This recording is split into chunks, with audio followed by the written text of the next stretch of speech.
वो ये है कि कोई न कोई किसी न किसी के एजेंडा में लपेट के लोगों को बिजी रखें।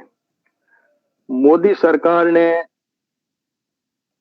डीएफआई के नाम से direct double the farmer income का एक मॉडल लाया, और जब डीएफआई नहीं हुआ तो इन्होंने एफडीआई कर दिया, फार्मर डिस्ट्रेस इंडेक्स के नाम से।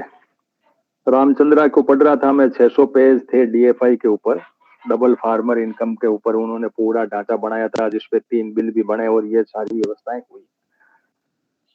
अब इन्होंने जब 22 तक इनकम डबल नहीं हुई, 2022 तक करना था, इनकम डबल नहीं हुई, तो इन्होंने ये एक ढांचा खड़ा किया।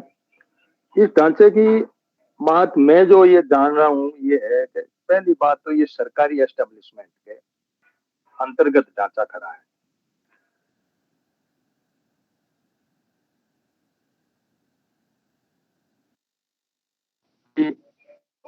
आईसीएम जो है के अंडर में एक बात जो बड़ी है, और हम वो के अंदर में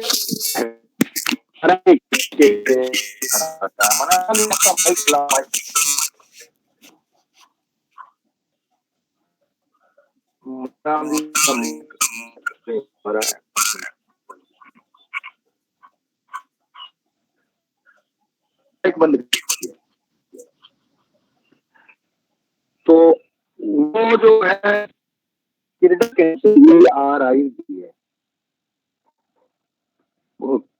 कौन सा सेंट्रल रिसर्च ऑफ इंडिया का जो है DA है, या ड्राई लैंड एग्रीकल्चर, सूखी बारानी खेती का एक एस्टेब्लिशमेंट, और रेड के चेयरमैन है, तो उनको काम सौंपा गया। जब डबल इनकम नहीं हुई 2022 में, तो इन्होंने कहा यार पता करो कि क्या है, इनको संकट क्या है, किसानों को तनाव क्या है, किसानों को हाथ के ऊपर अपना खड़ा हो।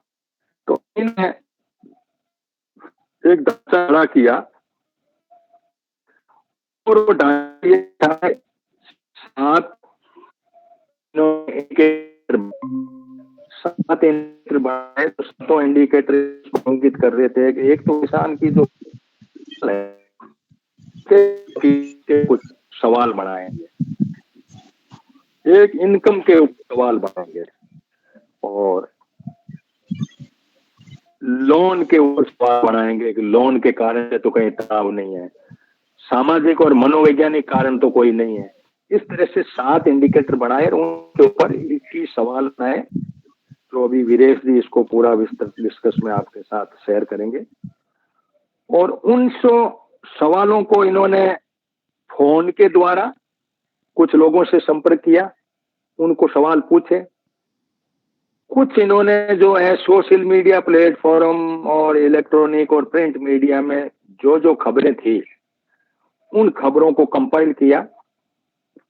इन सब को कंपाइल करने के बाद में इन्होंने जो है ये व्यवस्था लागू की कि 21 सवालों को लेकर के, 7 इंडिकेटर को लेकर के एक ढांचा खड़ा किया। वो CRIDA के अंदर था, council of Indian research institute of the dry farm, यानी शुष्क खेती, बारानी खेती का एक जो ICR में ढांचा को किसान का क्या संकट क्या है, इसको प्रॉब्लम क्या है, इसके तनाव क्यों है, इस बात के लिए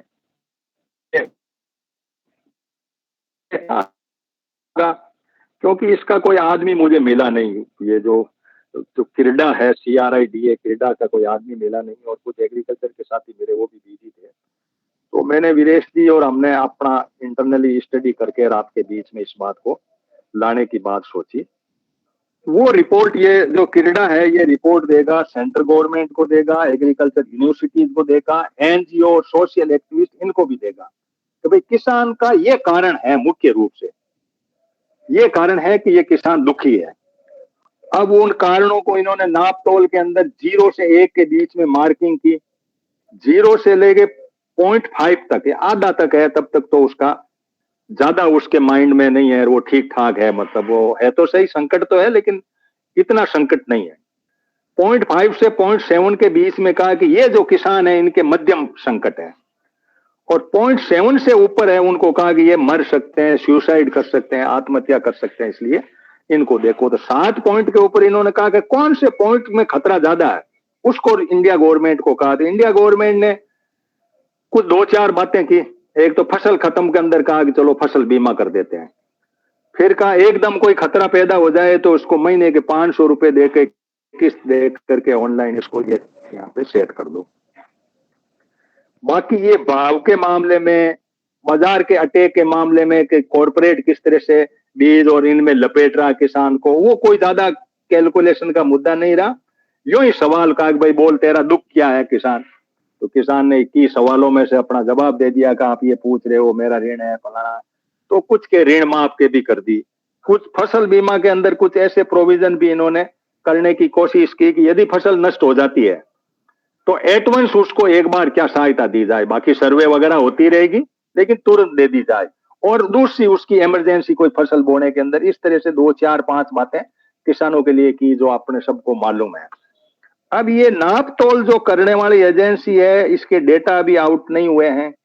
हम फील्ड में काम करने वाले लोग हैं तो हमें इनकी खोजबीन करने के अंदर उतरना था।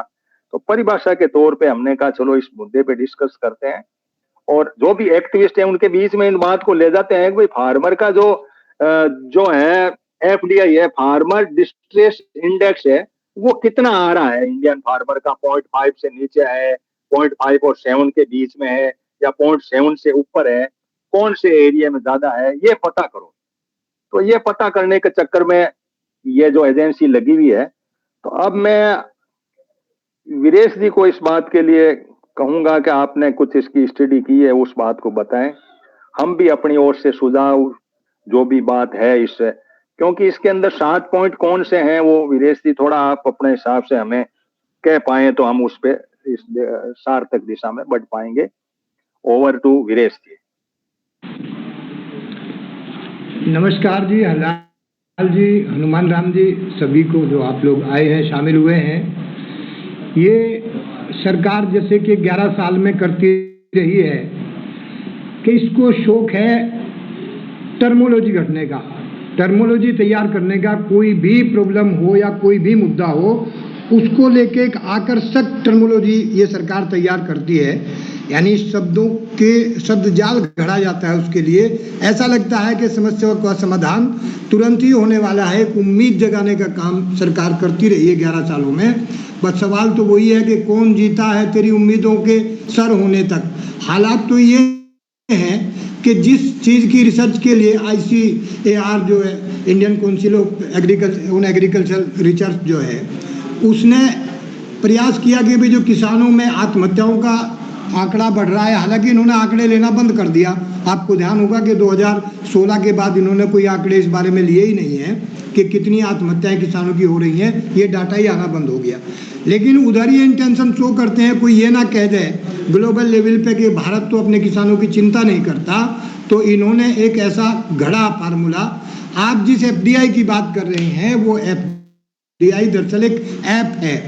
वो ऐप ऐसा ही जैसे और ऐप, भाई डिजिटल करेंसी के बारे में ऐप आए और जानकारी लेने के लिए ऐप आए, ये भी एक प्रकार का ऐप है FDI, जिसको के क्रीडा ने, यानी central research institute of dry land agriculture पे जो है ये आया है, उसके द्वारा ये संस्थान हैदराबाद में है संस्थान, इसने ये तैयार किया है ऐप। और इस ऐप के जरिए 21 सवाल उन्होंने तैयार किए हैं। हालांकि वो सवाल मिल गए हैं मुझे, वो अभी उनको डाउनलोड करने के लिए मुझे 1400 रुपये अलग से खर्च करने पड़ेंगे। इसको एक सब्सक्राइब करना पड़ेगा चैनल को, वो मैं अभी कर नहीं पाया। वो 21 सवाल मुझे मिल जाएंगे, मिल गया है वो जहाँ में है खजाना वो, लेकिन उसके लिए सब्सक्राइब करना पड़ेगा और 1399 रुपये उस पर खर्च होने हैं। यानी महत्वपूर्ण जानकारी लेने के लिए भी हमें अपनी जेब से पैसा खर्च करना पड़ेगा।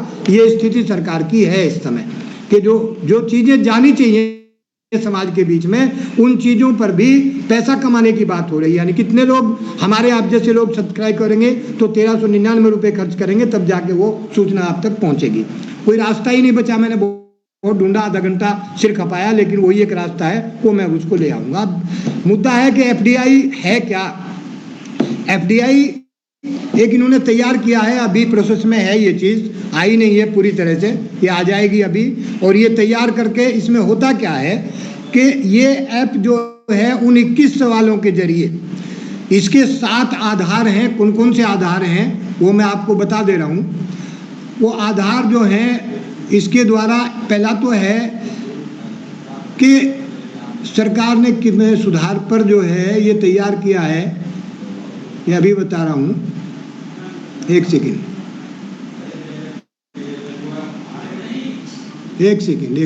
वो ऊपर रह गया थोड़ा सा, अभी बता रहा हूँ, बस एक सेकेंड में आपको। ये सिम्टम है, जो 7 संकेत हैं ये, जिसमें सूखा, बाढ़ और कीटों के हमला या उसकी पशुओं की जो मृत्यु हो जाती है, इसके कारण स्ट्रेस आ सकता है। और दूसरा कारण इसका हो सकता है कर्ज का बोझ। भाई जो आजकल किसान कर्ज लेता है क्रेडिट कार्ड के जरिए या दूसरे माध्यमों से, कई जगह देखा गया है कि कुछ राज्यों में ये जो प्रक्रिया है ऋण आवंटन की, ये बहुत शिथिल है, तो वहाँ किसानों को साहूकारों से भी कर्ज लेना पड़ता है। बिहार जैसे राज्यों में, झारखंड में कई जगह ये शिकायतें मिल रही हैं आज के, वहाँ से कर्ज लेना पड़ता है। सरकारी कर्ज का भी बहुत बुरा हाल है, आप देख ही रहे हैं उनका भी। भाई यहाँ हमारे कम से कम उत्तर भारत में ही देखें तो गन्ना किसानों का भुगतान हो नहीं रहा है, लेकिन उन पर कर्ज का बोझ जो है वो बराबर बढ़ता जा रहा है। विभिन्न योजनाओं के माध्यम से किसानों और सरकारों की अनुकूल क्षमता, यानी जो एक प्रॉपर डायलॉग होना चाहिए किसान और सरकार के बीच में, योजनाओं को समझने के लिए, योजनाओं के बारे में बताने के लिए, उसके लिए जो अनुकूली क्षमता है, जो कैपेसिटी है उसकी, वो कमज़ोर है, वो नहीं हो पा रही है। भूमि जोत जो है वो भी, यानी फार्म होल्डिंग्स जो है, लैंड होल्डिंग्स, वो लगातार घट रही है, यानी जनसंख्या बढ़ रही है और जोत जो कि तू है। फर्दर कोई लैंड डेवलपमेंट के लिए इनके पास कोई योजना नहीं है। अदरवाइज तो अभी भी बहुत सारी लैंड ऐसी है कि जो अनकल्टिवेटेड पड़ी हुई है, वो लैंड फर्टाइल है लेकिन अनकल्टिवेटेड है, उस योजना पे कोई काम नहीं हो रहा है। तो ये भी एक बड़ा कारण है भूमि जोत बीज का। सिंचाई सुविधाएं नहीं है, सिंचाई सुविधाएं यानी बिल्कुल गौण समझ लीजिए आप है। इस समय बाढ़ आई हुई है दिल्ली में और उधर पंजाब में सारा पानी जा रहा है, लेकिन उत्तर भारत यानी पश्चिम उत्तर प्रदेश की नहरों में आप देखेंगे तो एक बूंद पानी नहीं है। धान लगाने के लिए लोगों को परेशानी हो रही है, पानी नहीं आ रहा है उनमें। ये पोजीशन इस समय है। कितनी लापरवाहियाँ चल रही हैं ये देखने वाली बात है। अब है संवेदनशीलता, जो अनुकूलन यानी संवेदनशीलता एक जो होनी चाहिए उसकी कमी है, बहुत भारी कमी है। संवेदनशीलता नहीं है सरकारों में, भाई तुरंत उस पर त्वरित समाधान के बारे में सोचना। समन और अनुकूलन रणनीतियाँ, जैसे कि इसके समन के लिए यानी इसके दमन के लिए जो इस तरह की समस्याएं आती हैं, उसके लिए कोई अनुकूलित परिस्थिति नहीं है, कोई रणनीतियाँ नहीं है। फसल खराब हो जाती है उसका कोई इनके पास नहीं है, यानी अगर फसल खराब हो गई तो उसके लिए इनको तात्कालिक व्यवस्था होनी चाहिए। कोई ऐसी फसल बोई जाए, भाई जैसे मक्का की फसल मरी तो उसमें उर्द तैयार होना चाहिए पहले से पहले, वो उसकी पूर्ति कर सके। अभी अपने बारे में बताऊं, हमने भुट्टा लगाया था, लेकिन ज़्यादा टेम्परेचर के कारण भुट्टा अब की बार नहीं आया, तो तुरंत हमने उसमें उर्द बो रखा था पहले से, वो उर्द उसका कंपनसेट करेगा। ये तो किसान के द्वारा हुई, लेकिन सरकार ने इसमें क्या करा? सरकार को इस तरह की योजनाओं का ज़्यादा से ज़्यादा प्रचार करना चाहिए, वहाँ फेल्योर है, सरकार का कोई ध्यान नहीं है। इसके अलावा जो है सामाजिक और मनोवैज्ञानिक प्रभाव भी इसका बहुत है।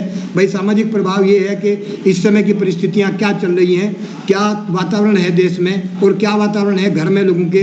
भाई जैसे कोई बीमारी आई थी, अभी पीछे संकट आया था कोरोना का, उसके जो लेटर इफेक्ट्स हैं उसके बारे में सरकार ने कुछ नहीं किया। तनाव रहता है घर में, आमदनी घट गई है, कोई रोजगार था उस समय वो बंद हो गया, फसल नहीं हो पा रही है। ये तमाम तनाव जो है ये मनोवैज्ञानिक तनाव उसके ऊपर रहते हैं और सामाजिक तनाव भी इसके बीच में है।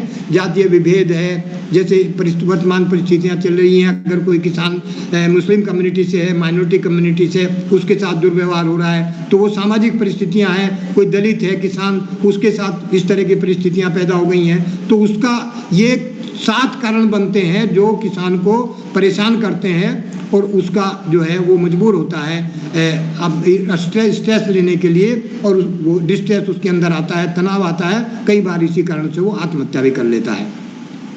तो इसमें इसको करने के लिए जो एफडीआई दिया गया है हनुमान राम जी, इस एफडीआई के जो 21 प्रश्न हैं वो उनके आधार पे 0.1 इन्होंने मानक रखा है, 0 to 1, यानी 0 से 1 तक का मानक, इसके बीच में पॉइंट के हिसाब से किया गया है 0 to 0.5।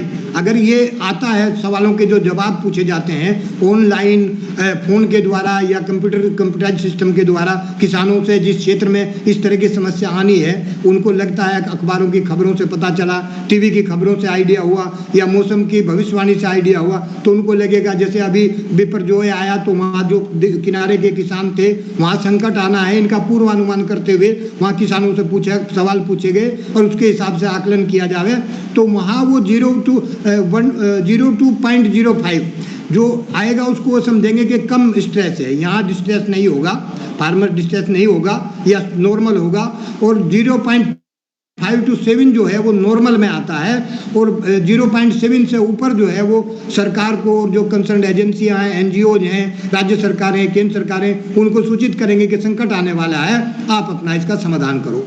अब समाधान सरकार क्या करेगी, वो बिंदु भी हमारे लिए उल्लेखनीय है। मुख्य कारणों में तो ये इन्होंने कर ही दिया कि पर्याप्त सुधार उसमें करें। क्यों आ रहे हैं स्ट्रेस, इस पे भी इन्होंने कहा है। कृषि जोत का औसत घट रहा है लगातार, कृषि और वर्षा और जलवायु पर निर्भरता है, वो भी इसका कारण बनता है। कृषि मूल्यों में गिरावट आई है, वो भी इसका कारण है। आसान ऋण और बीमा का अभाव है, मशीनीकरण और औद्योगिकरण का, प्रौद्योगिकी का अभाव है, टेक्नोलॉजी नहीं मिल रही है किसान को, कीट रोग पे नहीं कुछ काम हो पा रहा है, ये प्रभाव डालती हैं चीज़ें। आय घटी, गरीबी बढ़ी, आत्महत्याओं का और संकट इसमें पैदा हुए, जो डिस्ट्रेस हुआ, कृषि से एक पलायन करने लगा किसान, जो वैराग्य हो गया, खेती के प्रति लगाव नहीं रहा, रुचि नहीं रही, वो इसका कारण बना। खाद्य असुरक्षा पैदा हुई, कुपोषण आया, ये तमाम समस्याएं। अब सरकार इसमें क्या कदम उठा सकती है? जो राष्ट्रीय किसान आयोग है, एनसीएफ की सिफारिशें इसमें आई हैं कुछ, वो सिफारिशें जो हैं वो है एमएसपी बढ़ाई जाए। उन्होंने कहा है फसल बीमा का कवरेज का विस्तार हो, सिंचाई सुविधाओं को बढ़ाया जाए, विविधीकरण हो, कृषि विविधीकरण, मूल्य संवर्धन को बढ़ावा देना, यानी किसान जो फसल पैदा करता है उसका मूल्य संवर्धन कृषि किसान के स्तर पे या उससे अगले स्तर पे हो, उसका लाभ किसान को मिले। किसानों के लिए लाभकारी मूल्य सुनिश्चित किए जाए, विभिन्न फसलों के लिए एमएसपी बढ़ाई जाए, छोटे और सीमांत किसानों को प्रति वर्ष 6,000 रुपये की प्रत्यक्ष सहायता प्रदान करने के लिए प्रधानमंत्री किसान सम्मान निधि योजना चालू की जाए। प्राकृतिक आपदाओं, कीटों और बीमारियों के कारण फसल के नुकसान को कवर करने के लिए प्रधानमंत्री फसल बीमा योजना। अब ये हाल क्या है इन योजनाओं के, आप देख ही नहीं रहे हैं। किसान क्रेडिट कार्ड योजना को कहते हैं कि इसका भी दायरा बढ़ाया जाए, यानी ब्याज और ज्यादा किसान के ऊपर बढ़ेगा, इससे भी वो परेशानी होगा। किसान उत्पादक संगठन एफपीओ को बढ़ावा दिया जाए। ये कह रहे हैं कि इसकी जो हमें रोकथाम इसकी की जा सकती है, उस रोकथाम के लिए ये प्रधानमंत्री कृषि बीमा योजना तो है ही, इसके अलावा ईपीएफ जो वो है एपीएम, उस मंडी योजना जिसको इन्होंने बिल्कुल धराशायी कर दिया, उसको बढ़ाने की बात कर रहे हैं, जिससे ताकि विपणन मजबूत हो। वो कहते हैं यानी आपको लगेगा कि इन योजनाओं में दिखावा ज्यादा और असलियत कम है। ढांचे को मजबूत करने की बात ये करते हैं, कृषि उपज बाजार जैसे मैंने बताया टीएमसी वगैरह, और एफपीओ को बढ़ावा दिया जाए। कहने का आशय मेरा ये है इन सब चीजों के लिए कि ये योजनाएं तो पहले भी है, जैसे अब ये कहते हैं कि भाई जो है वो मृदा कार्ड जो है वो होना चाहिए। मृदा कार्ड तो बहुत दिनों से चल रहा है, उसका लाभ क्या हो रहा है? उस पर केवल कमाई हो रही है। किसानों को मौसम और बाजार की एडवांस जानकारी दी जाए, इससे उसका लाभ होगा। ये तमाम ख्याली पुलाव है, बातें हैं, इनसे कुछ होना जाना नहीं है। सवाल कुछ सॉलिड योजनाएं इसके बारे में होनी चाहिए। हमारी जो चिंता है सॉलिड योजनाओं को लेके है, सरकार दिखावा बंद करके इसमें कुछ करे तो ठोस तरीके से करे, ये मेरा कहने का आशय इसमें है। धन्यवाद। ठीक है मनीष जी, मैं आपसे सीधा एक सवाल खड़ा कर रहा हूँ।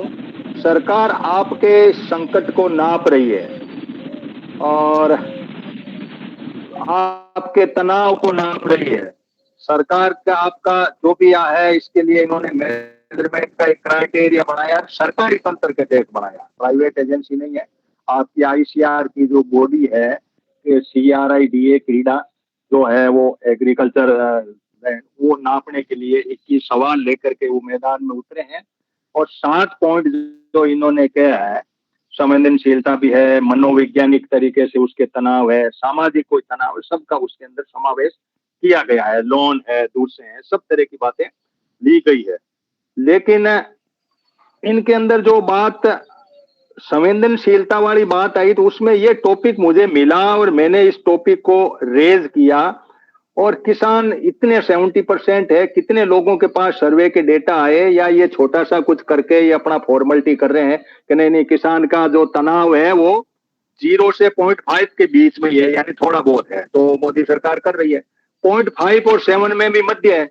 0.7 के ऊपर के किसानों का कितने लोगों का वो संकट है या तनाव है, या जो भी उनके अंदर जो नेगेटिविज्म है, वो कोई डेटा आएंगे या कब आएंगे, ये अभी तक अपने को पता नहीं है। तो मनीष जी, आप क्या सोचते हो कि किसान का संकट ये नाप रहे हैं, इसके अंदर हम कोई टांग अड़ाएं, या हम भी उसमें हैदराबाद वाली यूनिट को टच करें कि भाई आप क्या कर रहे हो, हमें भी बताओ, हम किसान हैं और हमारे ये संकट हैं। और कोई संकट आपके ध्यान में आया हो तो मनीष जी आप अपनी बात करो को, फिर मैं मनीराम जी पूनिया को लेगा जो खेती करते हैं, और आप सब किसान ही हैं इसलिए मैं आप लोगों को ही ले रहा हूं। मनीष जी। सभी पैनलिस्ट को भी मेरी नमस्कार। वीरेश जी ने बड़े डिटेल्ड में अपनी बात को रखा है, लगभग सभी बिंदुओं को उन्होंने छुआ है इसमें। इसको मेरा नजरिया इसके प्रति ये है कि ऐसा एक मैकेनिज्म होना तो चाहिए था। इससे तो मेरे ख्याल से आप सभी लोग सहमत होंगे कि अलग अलग सामाजिक जो परिस्थितियां होती हैं या सामाजिक दायरे होते हैं, उनको नापने के लिए जो इंस्ट्रूमेंट होते हैं वो होने चाहिए थे। किसान के लिए अभी तक ये नहीं था, तो इन प्रिंसिपल ये एक अच्छी चीज है, एक अच्छी शुरुआत है। लेकिन मंशा सरकार की क्या है, ये इसी बात से साबित हो जाती है कि इन्होंने 0 से 1 रेटिंग रखी है स्ट्रेस को नापने की। यानी कि बिल्कुल सरकार ने ये तय कर दिया कि साहब हम जो इम्पैक्ट है उसको कम से कम दिखाएंगे। ये बहुत बारीक बात है, इसको समझने की जरूरत है। जब आप 0.01, 0.02, 0.03 दिखाते हैं तो आदमी को लगता है कि चीजें बहुत कमतर हैं। वहीं अगर हम लिखते हैं कि 5 है, 6 है, 7 है, तो लगता है थोड़ी ज्यादा है। और अगर हम बताएं कि ये साहब 70 है और 60 है और 50 है, तो लगता है और ज्यादा है। तो सरकार की मंशा तो साफ है कि किसानों का जो स्ट्रेस लेवल है उसका सूचकांक तो बनाना है, ताकि ये कहा जा सके भविष्य में कि साहब मोदी जी ने बहुत बड़ा काम करा है, बड़ा अच्छा काम करा है। पहली बार देखिए सरकार ने एक तरीका निकाला है किसानों के स्ट्रेस को जानने के लिए। लेकिन मंशा यही है कि उसको कैसे, सरकार की खाल को कैसे बचाया जाए। क्योंकि अगर सूचकांक ये कहेगा कि साहब 80% किसान स्ट्रेस में है, तो सरकार पे प्रेशर ज्यादा बनेगा साइकोलॉजिकली। अगर सरकार को कहा जाता है सूचकांक 8 बता रहा है कि साहब 8 तक का स्ट्रेस लेवल है, तो थोड़ा सा कम, एक जनरल पर्सपेक्टिव है। देखिए, समझना पड़ेगा कि मोदी सरकार पहले दिन से ही परसेप्शन की लड़ाई में सबको हरा देती है। मीडिया इनके हाथ में है, सब चीजें इनके हाथ में, ये परसेप्शन बिल्डअप करते हैं। तो ये परसेप्शन का काम इन्होंने करा कि 0 से 1 का इन्होंने सूचकांक रखा। मेरा इस पे गंभीर आपत्ति है। ये इनको या तो 1 से 10 रखना चाहिए, जो कि एक स्टैंडर्ड मानक होता है, 0.01, 0.02, 0.05। और उसमें भी जो इन्होंने रखा है, जो मध्यम स्तर का जो रखा है, वो 0.7 तक का रखा है। जबकि 0.7 का ना रख के इनको अगर मध्यम है तो वो 0.25 से लेके और 0.5 तक का जो है वो मध्यम होना चाहिए। और 50 से ऊपर अगर स्ट्रेस लेवल है तो फिर वो गंभीर संकट माना जाना चाहिए। तो जो इन्होंने अभी जो फ्रेमवर्क दिया है इसमें निश्चित तौर पे कुछ इनपुट हम लोगों को देने चाहिए, किसानों को बताना चाहिए, क्योंकि जितनी परिस्थिति या जितनी जो जो सूचकांक है, अगर वो रियलिस्टिक होगा, 50% अगर सामाजिक प्रेशर है, आर्थिक प्रेशर है, किसान का जो फसल है उसमें नुकसान है, तो 50% तो बहुत बड़ी आबादी होती है। आप उसको नॉर्मल या मध्यम श्रेणी का कैसे कह सकते हैं? मतलब ये एक पॉइंट ऑफ डिस्कशन हो सकता है। तीसरी बात ये है कि जो इन्होंने ये सूचकांक बनाया है, इसमें जो तरीके इन्होंने बताए हैं, सवाल हैं, 21 सवाल है, ज्यादातर चीजों को कवर अप किया है। कुछ चीजें हो सकता है इसमें एडअप करनी पड़ जाए, जैसे कि तरार साहब ने भी एक दो बातों के बारे में कहा है, बिल्कुल सही वैलिड पॉइंट है वो। लेकिन साथ ही साथ इन्होंने कहा है कि ये सोशल मीडिया से सूचनाएं को इकट्ठा करेंगे, अखबारों से इकट्ठा करेंगे और किसानों से व्यक्तिगत तौर पे संवाद करेंगे।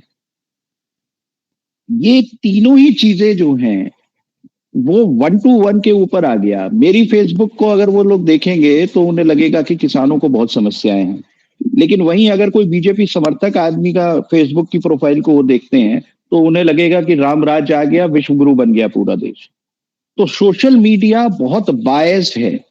हाँ, आप अब ये डिपेंड करेगा कि सरकार किस चीज को उठाना चाह रही है। अगर वो सरकार, और निश्चित तौर पर चाहे सरकार बीजेपी की हो या कांग्रेस की हो, क्योंकि यहां हम पार्टी के आधार पर अपना विश्लेषण नहीं कर रहे हैं, हम जो किसानों का जो सूचकांक ये बना रहे हैं स्ट्रेस का, उसके बारे में बात कर रहे हैं। तो सरकार चाहे कांग्रेस की हो या बीजेपी की, वो उसी डेटा को उठाएगी जो सरकार को की पॉलिसीज को अच्छा बताएंगे, जो किसानों के स्ट्रेस को कम बताएंगे। तो सोशल मीडिया से जो इनपुट ये ले रहे हैं उसके ऊपर हमें समझना होगा कि ये इसका जो मैकेनिज्म होगा, सोशल मीडिया से किन प्रोफाइल्स को ये उठाएंगे, किस तरीके से ये उसमें डेटा कलेक्शन करेंगे, नंबर एक। नंबर दूसरी चीज है कि इन्होंने कहा कि ये जो न्यूज़पेपर हैं, जो अखबार हैं, उनके आधार पर ये डेटा इकट्ठा किया जाएगा। तो अखबार और मीडिया की हालत क्या है इसके बारे में मतलब कुछ ज्यादा कोई रॉकेट साइंस नहीं है। हम सबको पता है कि आज की क्या परिस्थिति है, किस तरीके का एक बड़े तौर पर पैसा फेंक के मीडिया हाउसेस को खरीद के अपने अनुकूल पत्रकारिता कराई जा रही है। तीसरा चीज इन्होंने कहा कि साहब ये किसानों से 1 to 1 बात करेंगे। सवाल ये है कि आज की तारीख में भी ये प्रक्रिया जो सरकारें हैं, चाहे वो राज्य सरकार है या केंद्र सरकार है, ये अपनाती है। किसानों को बुलाते हैं, लेकिन किन किसानों को बुलाते हैं वो हम सबको पता है। हम जैसे लोग जो मुखर होकर अपनी बातों को उठाते हैं, या तो हमें धीरे धीरे साइडलाइन कर दिया जाता है या बुलाया ही नहीं जाता, न्योता ही नहीं आता हम लोगों के पास। तो ये जो डेटा कलेक्शन का जो मैकेनिज्म है, इसके ऊपर सरकार को एक एज मिलता है। अब सवाल ये खड़ा होता है कि इसके अलावा क्या तरीका हो सकता है। तरीका मेरे ख्याल से जो एक बहुत इंपॉर्टेंट चीज है जो सरकार ने इसमें नजरअंदाज की है, वो है बाजार। हमारी जो फसलें हैं वो किस कीमत पे बाजार में बिक रही हैं, उसका आकलन, उसका डेटा शायद, या अगर है तो मेरी नजर से चूक गया वो, पर मेरे ख्याल से इन्होंने बाजार की परिस्थितियों को इसमें चेकआउट नहीं किया है। विशेष रूप से जो सीजनल जो फल है, सब्जियां हैं, जो इस तरह की जो चीजें हैं जिनकी शेल्फ लाइफ बहुत कम है। अब सवाल ये होता है कि मान लीजिए आज टमाटर का किसान है, उसका पूरा का पूरी जो फसल है वो 1 महीने का स्पैन है उसके पास। वो स्ट्रेस में आया भी, फसल खत्म भी हो गई। अब सरकार के पास उसका क्या मैकेनिज्म? गाय भैंस साल भर का धंधा होता है, मुर्गी पालन 45 दिन का धंधा होता है, लेकिन और लेयर्स का 365 दिन का बिजनेस होता है। लेकिन सवाल ये पैदा होता है कि जो सब्जियों का किसान है, जो कि बहुत सीमित समय के लिए बाजार के में आता है अपने उत्पादन को लेकर, उसका स्ट्रेस लेवल को किस आधार पे कैलकुलेट करेगी सरकार? मेरे ख्याल से पूरी तरह से मिसिंग है इसके अंदर। तो अभी तो फिलहाल मुझे लगता है कि यही मोटी मोटी कुछ बातें जो मेरी समझ में आई है, जो अब तक देखा है, जो पढ़ा है, हनुमान राम जी ने कुछ डिटेल्स भेजी थी, उसके आधार पे जो कुछ मेरी समझ में आया है, लेकिन निश्चित तौर पर अच्छा कदम है, इसकी जरूरत किसानों को है, एक साइंटिफिक टूल है, लेकिन इसका कैसे इस्तेमाल सरकार करेगी और इसका आउटकम क्या होगा, ये इंपॉर्टेंट बात। शायद इसमें मैसेज प्रॉपर्ली हम लोग कन्वे नहीं कर पाए। एक्चुअली ये एक टूल है, एक इंस्ट्रूमेंट है। स्ट्रेस आएगा इसकी भविष्यवाणी, यानी स्ट्रेस होगा किसान को, इसको प्रेडिक्ट करता है ये टूल। और उसका बेसिस क्या है, ये जो समाचार छपते हैं अखबारों में कि भाई मौसम बिगड़ेगा, अब की बार तापक्रम ज्यादा रहेगा, अब की बार फसलें कम बोई गई तो परिणाम ये रहेंगे, टेम्परेचर ज्यादा होने से मक्का की फसल पे प्रभाव पड़ेगा। पूर्वानुमान के आधार पे ये एफडीआई जो है वो काम करेगा अपना। और उसके अंदर क्या होगा कि किसानों से सवाल पूछे जाएंगे और उन सवालों के आधार पे जो एजेंसी होगी, वो एजेंसी तो बाद में आएगी, जो ये संस्थान होगा या जो भी इसको इस टूल का ड्राइवर होगा वो सवाल पूछेगा, उसके हिसाब से तैयार करेगा। ये जो 0 to 1 दिया गया है इसके हिसाब से तैयार करेगा कि संकट जो आएगा वो किस तरह का होगा। वो 0 to 0.5 होगा, इसमें 0.5 to 0.7 होगा या 7 to 1 होगा। ये वहां हम प्रेडिक्ट करेंगे और तब इसके उपाय किए जाएंगे एडवांस में, बिना ये सोचे कि कितना नुकसान होगा। ओलावृष्टि हुई तो ओलावृष्टि। वीरेश जी, इसमें एक परेशानी क्या है मैं आपको बताऊं। अभी पिछले 1 महीने में मेरे 2 कार्यक्रम हुए एक टेलीविजन चैनल के ऊपर। 1 महीना पहले उसमें मौसम विभाग ने, भारत के मौसम विभाग ने ये कहा कि ये जो अल नीनो एक्टिव हुआ है महासागर में, इसकी वजह से भारत में और खास तौर पे उत्तरी भारत में जो है इस बार बारिश बहुत कम होएगी, 50% से भी कम रहने की संभावना है। और साहब ऐसे में अगर सूखा पड़ता है तो किसानों पे क्या इम्पैक्ट होगा। हमने साहब एक आधे घंटे की डिबेट करी, 2 कार्यक्रम हुए। और अभी 3 दिन पहले उसी चैनल के प्रोग्राम के अंदर हम ये डिस्कस कर रहे थे कि उत्तर भारत में इस वक्त जिस तरीके की बारिश की परिस्थितियां हैं, अब बाढ़ आ गई है, अब क्या करें? वहां भी चलो अब मैं आपको इंटरवेन कर रहा हूँ मनीष जी। हाँ, मैं अब मनीराम जी को ले लूं, जो सार्क लेवल पे इनका संगठन है, भारत में तो है ही। और मनीराम जी, जैसा मनीष जी ने जो बातें उठाई कि 0.7 तक तो आप मध्यम ही खतरा है, यानी आपका ज्यादा उतना प्रॉब्लम नहीं है, आपको मतलब बहुत कम प्रॉब्लम पे खड़ी है आपके। 0.5 तक तो कोई है ही नहीं, कोई करना ही नहीं, किसान के तो प्रॉब्लम चलती है। 0.7 तक इन्होंने ले लिया, और पीछे 0.3, वो 0.7 से 0.3 के बीच में वो आत्महत्या को ये मान रहे हैं कि वो संकट या डिस्ट्रेस, उस लेवल की डिस्ट्रेस हो कि आदमी मरे, उस लेवल तक ये 7 तक ले गए। मतलब कहने का यही है हमारा कि 0.7 तक डिस्ट्रेस हो। कोई भी नाप 1 हो, 1 के अंदर 70% कचरा हो जाए, 30% ही बाकी बचे, मतलब 70% तो रोग आपको होता है, हाँ मनीराम जी। तो मैं इसमें ये चाह रहा हूं कि हम सार्क लेवल पे नहीं तो इंडिया के लेवल पे, हैदराबाद पे ये यूनिट है, इसके अंदर इसके 21 सवाल हैं, 21 सवालों में हम कोई सवाल जोड़ा पाए, या हम इन 7 बिंदुओं के सिवाय और भी कोई हो जो इस देश के कारण बनते हो, इसके ऊपर आप अपनी टिप्पणी क्या कहना चाहेंगे? क्योंकि आप एक एग्रीकल्चर के बहुत सारे इंडिया के सार्क लेवल के ग्रुप से जाते आते रहते हैं, हर वक्त आपका लोगों के बीच में, किसानों के बीच में उठना बैठना है, तो आप क्या सोचते हैं? खेती भी करते हैं तो मनीराम जी। सभी गणमान्य साथियों का नमस्कार। मैं तो ये बिंदु जो स्ट्रेस वाला है, यानी तनाव का विषय जो गवर्नमेंट ने लिया है, ये बात ठीक है।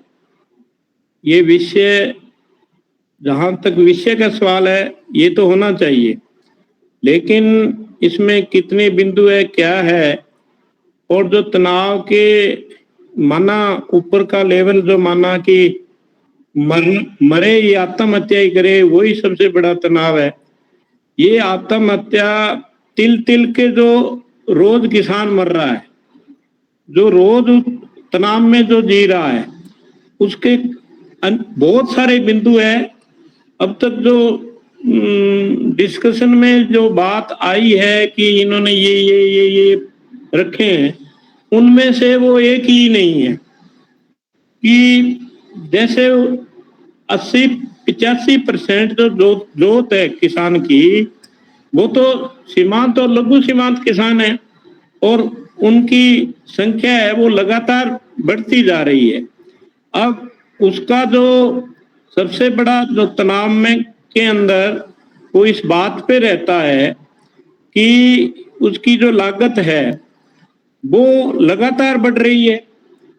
वो जितनी पैदावार जो कर रहा है, जिसमें इनपुट जो कर रहा है, जो खर्च कर रहा है, चाहे डीजल है, चाहे खाद है, स्प्रे हैं, बीज हैं, वो सारे के सारे एमआरपी के ऊपर खरीदता है।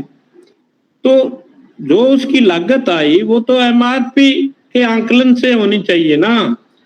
और वो लागत का जो कितनी लागत आ रही है ये भी कोई सरकार अभी पूरे आंकड़े जो है वो मैंने नहीं देखा कि वो कोई साया कर रही होगी तो वो ठीक भी नहीं हुए। और क्या उसके मुताबिक जो एमएसपी जो तय करते हैं, पहली तो सैद्धांतिक तौर से भी ये बात बिल्कुल गलत है कि एमआरपी पे खर्च और एमएसपी उसे मिले।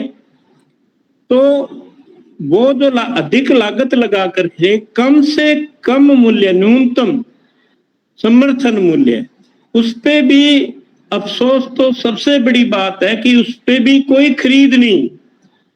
और वो 5 से 7% से अब वो कभी खरीदी नहीं जाती। और वो जो खरीदी जाती है उसकी प्रक्रिया जो है वो इतनी जटिल है, इतनी परेशानी भरी है। आपका ग्रेडिंग की जाएगी, इसके अंदर मौचर कितना होगा, ये दाग लग गया, बरसात आ गई, वो 100 बहाने हैं उनके अंदर, उनके तरीके से वो इनकार कर दिया जाता है। तो किसान तनाव में रहता है कि यार इससे अच्छा है तो जो भी मिले वहां मिल मिला के तुल तो जाएगी माल और टाइमली पैसा भी मिल जाएगा, और ना उनका टाइमली कोई पैसा आता है। यानी मैं कितने प्रकार के तनाव बताऊं, कितने बिंदु बताऊं, और इसी हिसाब से खेती को इस बाजारिक व्यवस्था ने पूरी तरीके से उत्पादन के लिहाज से ये उत्तम है और उत्पादन अभी हो रहा है। लेकिन खेती को एक इस सिस्टम ने पूरा घाटे की अर्थव्यवस्था का बना दी गई, इसका बकायदा प्रचार किया गया। तो जो किसानों के बेटे हैं, नौजवान पीढ़ी है, वो कितनी खेतों में आज कितनी जा रही है, कितने लोग खेती करना चाह रहे हैं, ये इसका कोई बिंदु है क्या जो सरकार ने लिया है कि खेती में नौजवान जो है, युवा जो है, जो भविष्य जो है वो कितना खेती करना चाह रहा है। जो हमें स्थिति लग रही है वो तो कोई, मैं कह रहा हूं कि 98% जो किसानों के बेटे हैं वो खेती करना ही नहीं चाहते। जो कर रहे हैं वो मजबूरीवश कर रहे हैं, उनको कोई धंधा नहीं मिलता। जिनको धंधा बाहर मिल जाए वो भाई साहब इस हिंदुस्तान में, इस जैसे मुल्क में कोई रहने को तैयार नहीं है। वो जो जा सकता है, जो नहीं जा सकते उनकी मजबूरियां अलग है। ये तनाव के अंदर जो किसान जा रहा है कि तेरी खेती विरासत कौन संभालेगा, कोई संभालने को तैयार नहीं है। ये क्या बिंदु इसके अंदर है, इतना गंभीर बिंदु। और आज खेती की संस्कृति या उसकी हालात ये बना दी गई है कि ठीक ठाक मध्यम क्लास के जो लोग हैं भाई साहब, रिश्ते नहीं होते हैं। जो खेती करने वाले हैं वो है, सीधी सी हालात बन गई है। नौकरी है तो छोकरी है, छोकरी नहीं मिलती किसानों के बेटों को। ये सामाजिक तनाव उसका जो है, क्या इस बिंदु को लिया गया। तो मैं ये बात कह रहा हूं कि ठीक है ये होना चाहिए, लेकिन इस बात के ऊपर सारी चीज जो है वो आनी चाहिए। फसल बीमा क्या है? फसल बीमा कौन करता है? बीमा करने वाले कोई आते ही नहीं।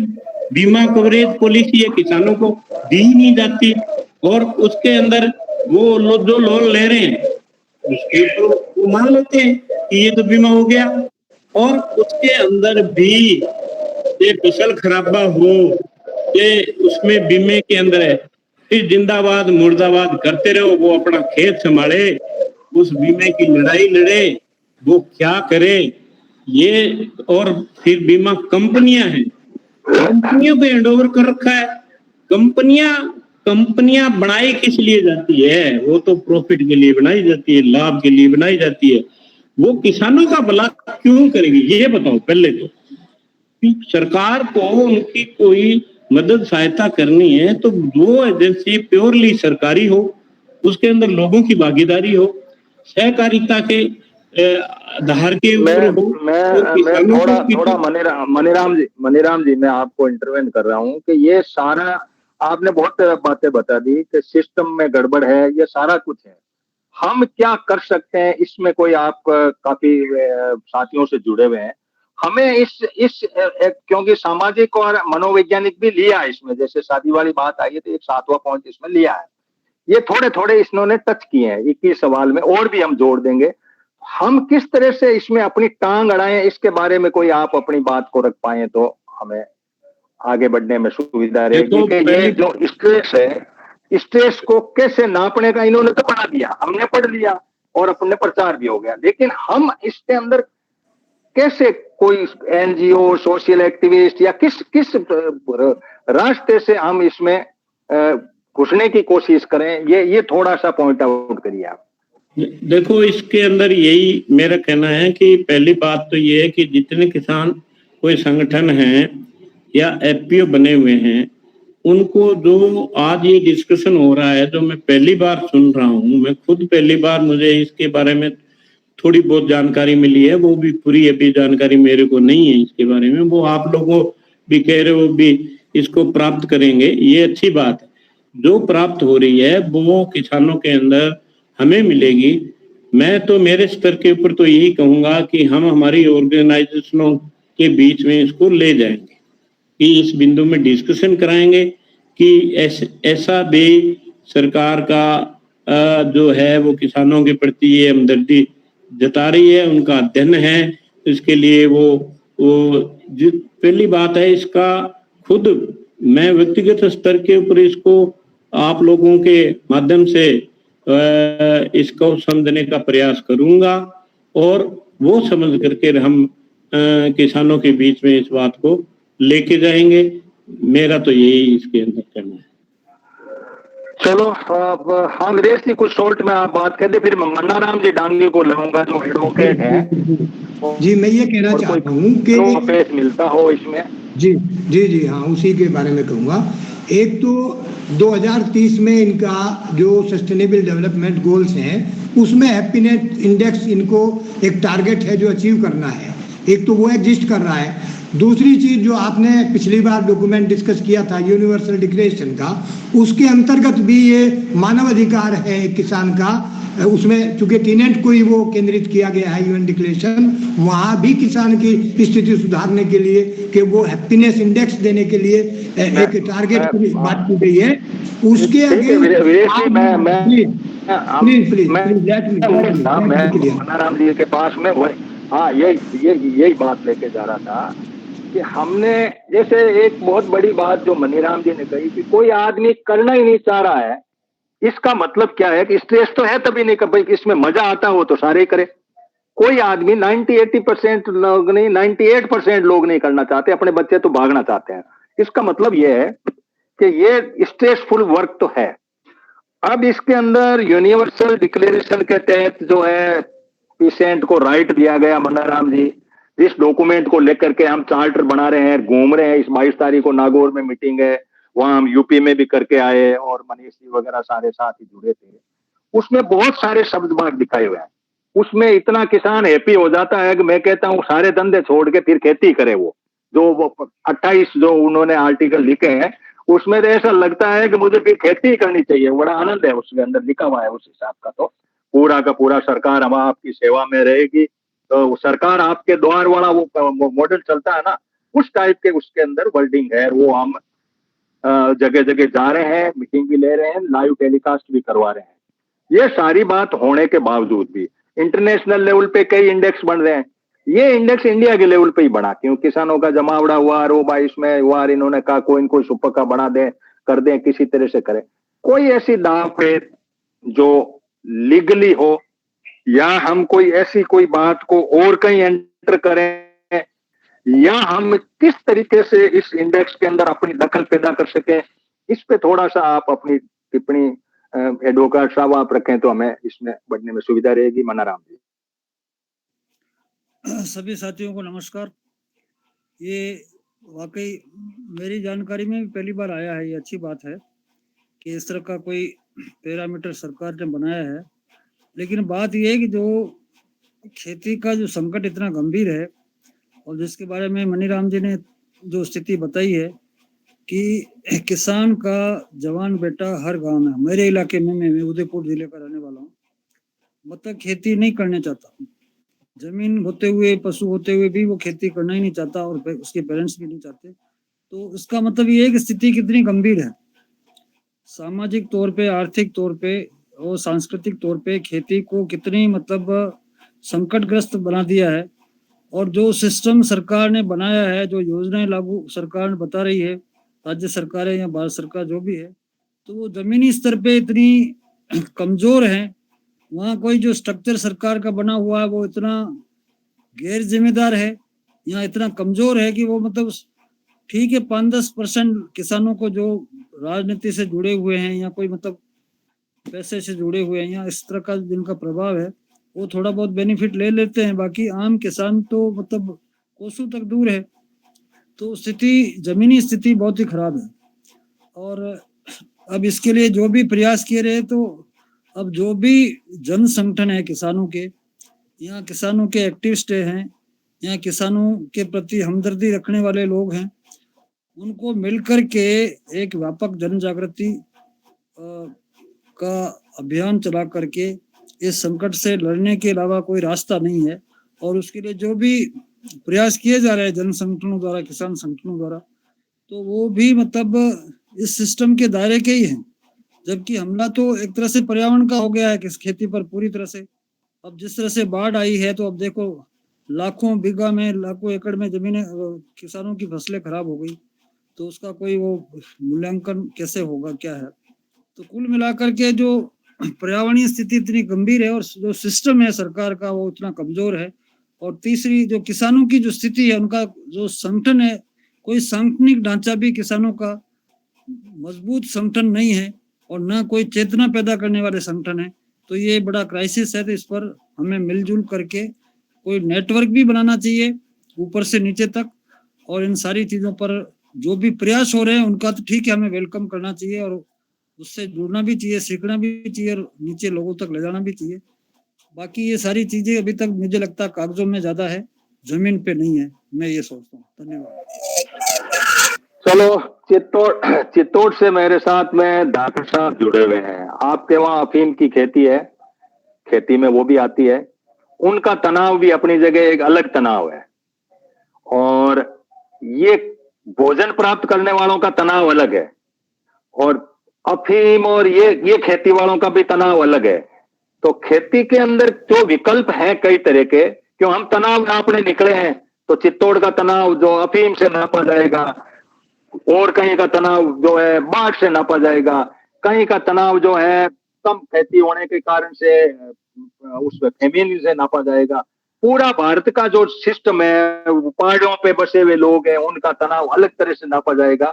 तो डॉक्टर साहब, आपकी व्यू में क्या ये पॉइंट है? 21 भी हम ले आएंगे, 1300-1400 रुपए जो भी लगेंगे, तो उनको जैसा भी है, चलो इसका कोई विकल्प ढूंढेंगे, लोगों से पूछेंगे, वो 21 सवाल भी ले लेंगे। 21 के सवाल के सिवाय सामाजिक ले लिया, मानसिक तनाव का ले लिया इन्होंने, ऋण का ले लिया, बाढ़ का ले लिया, ये सारे छोटे मोटे उद्यम तो इन्होंने ले लिए। संवेदनशीलता भी ले लेगा, आपके अंदर कोई ऐसी बात आ रही है, ये भी ले ली। लेकिन कई तरह के सरकार की खेतियां कई तरह से है। तो ठाकर साहब, इसमें आप क्या व्यू पॉइंट देना चाहेंगे अपने? फिर मैं आगे बढ़ता हूँ। मनीष जी इंटरवेन करने के लिए कहूंगा इन सारे जो बात हुई है उससे, और फिर मैं डीपी सिंह जी और अन्य साथी जुड़े हुए उनके साथ में इंटरेक्शन करूंगा। डॉक्टर साहब, सरकार ने जो एफडीआई की नीति लागू की है, अब इसको अपन अगर अपनी भाषा में समझे तो फिर डूबेगा इंडिया, इसको हम शॉर्ट में मान सकते हैं। तो सरकार ने खेती में भी एफडीआई लागू करी है। अफीम की खेती की आप सवाल था, तो अफीम की खेती में सन 2000 में हमारे यहाँ लाइसेंसी रकबा होता था 35,000 हेक्टेयर, किसान थे 1,60,000, और अब इन्होंने किसानों की संख्या घटाकर 50,000 कर दी है और रकबा 5,000 हेक्टेयर कर दिया है। अब हिंदुस्तान में जो कोडिन की डिमांड है वो बताई जाती है 120 टन सालाना, और यहाँ पर जो अफीम पैदा होती है उससे जो कोडिन निकलता है वो 20 टन कोडिन निकलता है। जबकि हमारे यहाँ पर परिस्थितियां अनुकूल है, सरकार चाहे तो कोडिन एक्स्ट्रा निर्माण करके विदेशों में निर्यात कर सकती है, लेकिन कहते हैं कि ये शुद्ध दलाली का धंधा है, इसलिए ये इस प्रकार की नीतियां बना रहे हैं। और इस क्षेत्र में इन्होंने पिछले 3 साल से एक नियम लागू किया है कि जो लाइसेंस दिया जाएगा उसमें जिसकी क्वालिटी थोड़ी कम होगी तो उसको जो लाइसेंस दिया जाएगा उसमें वो चीरा नहीं लगा पाएगा। चीरा नहीं लगा पाएगा यानी जो उसको डायरेक्ट वो जो डोडा है, एक कंपनी है बजाज फार्मा, इसको इन्होंने ठेका दिया है कि वो उस साबुत डोडे को खरीदे और उससे मार्फिन निकाले और दवा कंपनियों को सप्लाई करे। तो इस प्रकार ये बजाज फार्मा की एंट्री हो चुकी है, जबकि इन्होंने कोई सिस्टम डेवलप अभी तक नहीं किया है कि वो सीधे उस डोडे से मार्फिन निकाल सके। इसके लिए भी ये यूरोपीय देशों पर निर्भर है। और इसमें एक पेटेंट का लफड़ा बताते हैं कि आपके पास दूध तो है लेकिन आप उससे घी नहीं बना सकते, यानी आपके पास अफीम है लेकिन आपको जो कोडिन चाहिए वो आपकी जरूरत का एक तय मात्रा में विदेशों से खरीदना ही पड़ेगा। इसलिए ये लाइसेंस घटा रहे हैं। और जो कारपोरेट का जो नशा पकड़ा जाता है उसमें तो कोई जिम्मेदार नहीं होता है, बल्कि ये जो अफीम या डोडा है इसमें पकड़े जाने पर करीब करीब 1,000 बच्चे जेलों में बंद हैं इन घटिया नियमों की वजह से। और इन्होंने पुलिस, नेता और भ्रष्ट जजों के गठजोड़ ने किया यह है कि इन्होंने डोडा चूरा को अवैध घोषित कर दिया, जबकि उसमें 0.02% मार्जिन होता है। लेकिन इन्होंने कहा कि ये डोडा चूरा जो अवैध है इससे नशा होता है, तो इसको एक काम करो कि सरकारी निगरानी में इसको नष्ट कराओ। गाय जब दूध देती है तो वो गोबर भी देती है, और ये कहते हैं कि ये गोबर अपने काम का नहीं है, गोबर को नष्ट कराओ, यानी ये डोडा चूरा को कहते हैं कि ये डोडा चूरा नष्ट कराओ।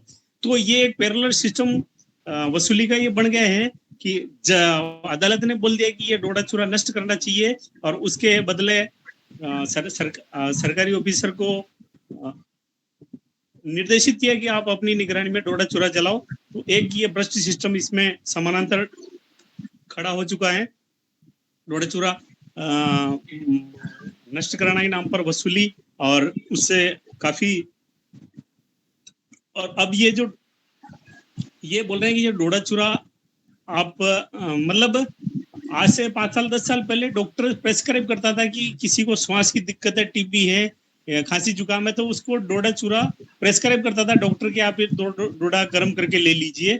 लेकिन इन्होंने अब या तो सरकार ने सही से पैरवी नहीं करी अदालत में, और ये अदालत की मर्जी ये होगी कि अगर नशा जो बिकेगा तो अडानी अंबानी का बिकेगा, बाकी ये जो छोटा नशा है जो भी छोटे छोटे हैं तो उस पर ये लगाम लगाई जाए। तो इसलिए उन्होंने कानून इसे बनाया कि ये छोटे छोटे जो उत्पादक हैं, नशा मतलब इसको नशा नहीं कह सकते, दवा है, लेकिन इनको नशा की परिभाषा दे करके इनको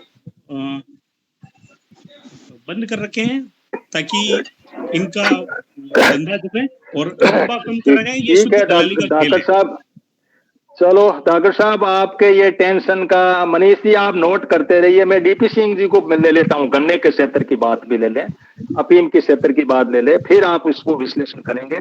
किसान का मतलब कितना बड़ा वाइड स्प्रेड सेक्टर है और उस सेक्टर के तनाव की कितनी वेराइटीज है, so many varieties are there, और उस वेराइटीज के अंदर नापने का 1.0 से 1 के बीच में बढ़ा के और ये कर दिया, तो हमें इसमें टांग अड़ा करके कुछ न कुछ पंगेबाजी या समझो इनको कुछ लाइन पकड़ने के, क्योंकि ये गवर्नमेंट का सेटअप है, ये जो CRIDA जो है ये गवर्नमेंट का सेटअप है। इन वैज्ञानिकों के साथ जाकर के हमें मिलने की परसक प्रयास करनी चाहिए। DP सिंह जी, आप गन्ने के बारे में बताइए कि गन्ने के किसान को कौन सी ऐसी चीज है जो टेंशन खड़ी करती हो, जो बाकी 7 बातें तो वीरेश जी ने बता दी बहुत सारी।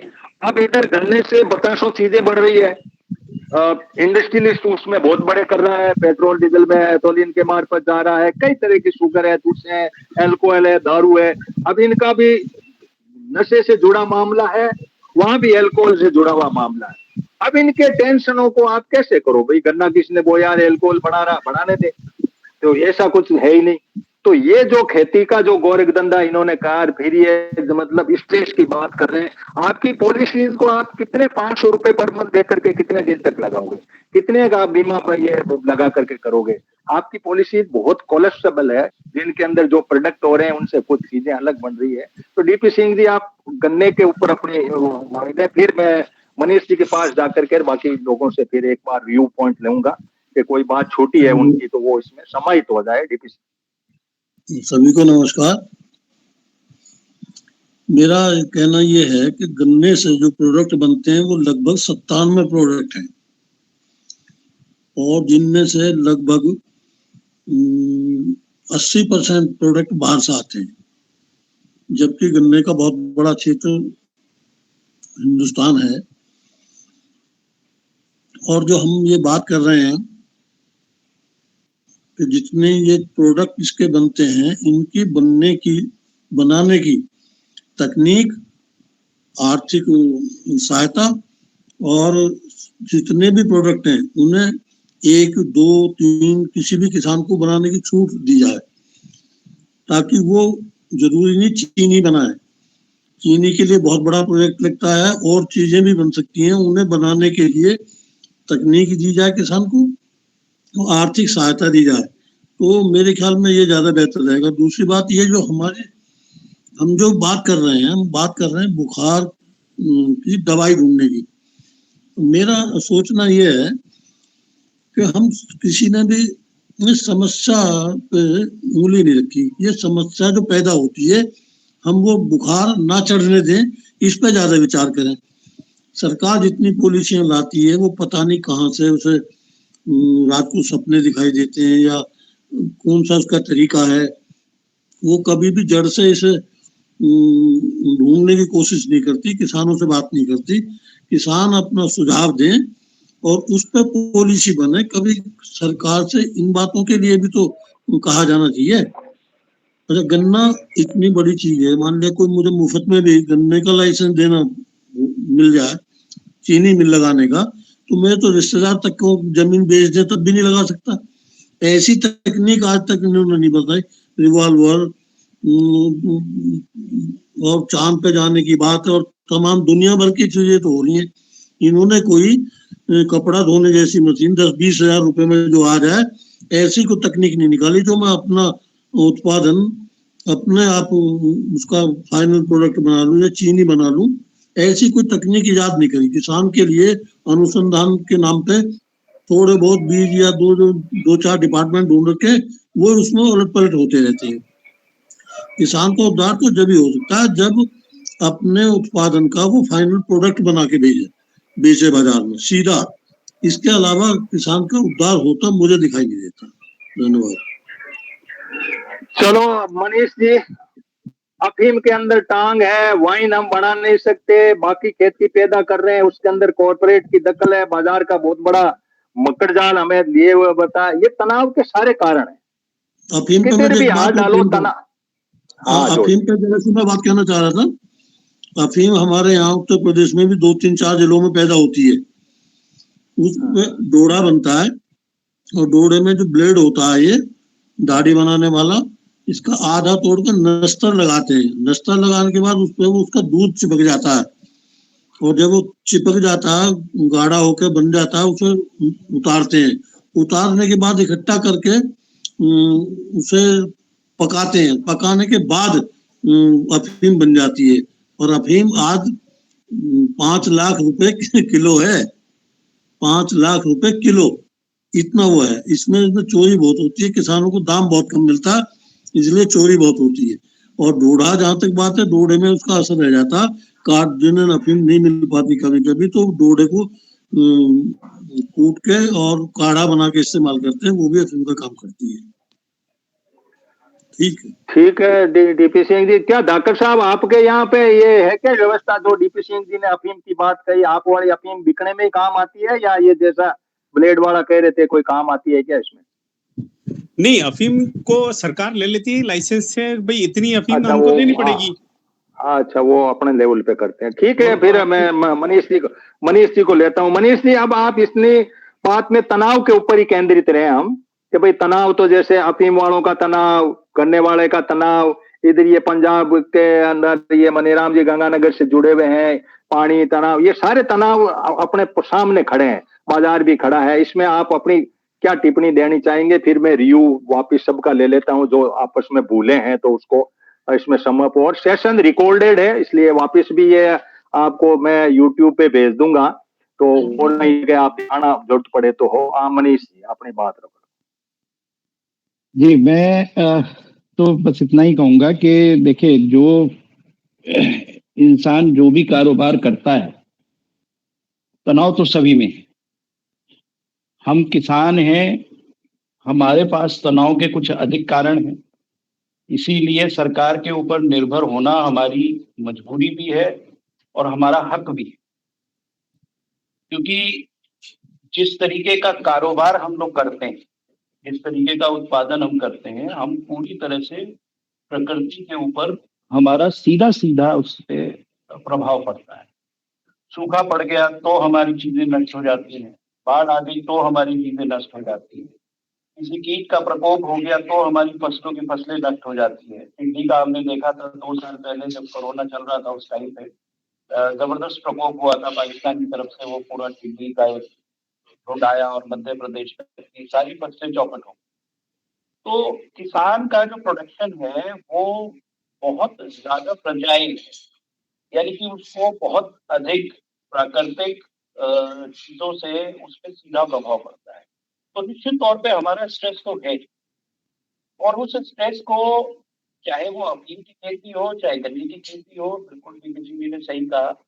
और हमारे तो चौधरी महाराज सिंह भारती जी ने सन 70 में किताब लिखी थी, गन्ना चीनी समस्या और समाधान, और उसमें उन्होंने इसी बात को कहा था कि भाई ये शुगर फैक्ट्री ना होकर शुगर कॉम्प्लेक्स बने, और गन्ने के जितने बाई प्रोडक्ट्स हैं उन सबको बेच के और उसका मुनाफा, उसके अंदर किसान की हिस्सेदारी तय हो और किसान को उसका मुनाफा मिले। लेकिन अलग अलग समय पे ये सब बातें हम लोग उठाते हैं, लेकिन कुल मिला के किसान का स्ट्रेस कम नहीं हो रहा। बिल्कुल सही कहा मणिराम जी ने कि किसानों के बच्चे खेती नहीं कर चाहते। किसानों के बच्चों को आप अगर खेती पे लेके आते हैं तो वो ये कह रहा है कि मैं 5,000 रुपए की गार्ड की नौकरी कर लूंगा, मैं किसी के घर पे जाके उसके यहाँ पानी पिला दूंगा। मनीष जी, मैं थोड़ा सा, मनीष जी आपको मैं इंटरवेन करके एक लाइन देना चाह रहा हूं कि सरकार के मार्फत मार्केट की जो दखल है, इंटरवेन बाय मार्केट, मार्केट के अंदर इन्होंने जो इकोनॉमिक थ्योरी दी है, कॉर्पोरेट का जो सिस्टम है, उसके अंदर है कि इनविजिबल हैंड होंगे मार्केट में, जो हाथ दिखेंगे नहीं, आपको थप्पड़ भी लगा सकते हैं, मुक्का भी लगा सकते हैं। इनविजिबल हैंड में के मार्केट में किसान को खड़ा कर देना सरकार की नीतियों के मार्फत।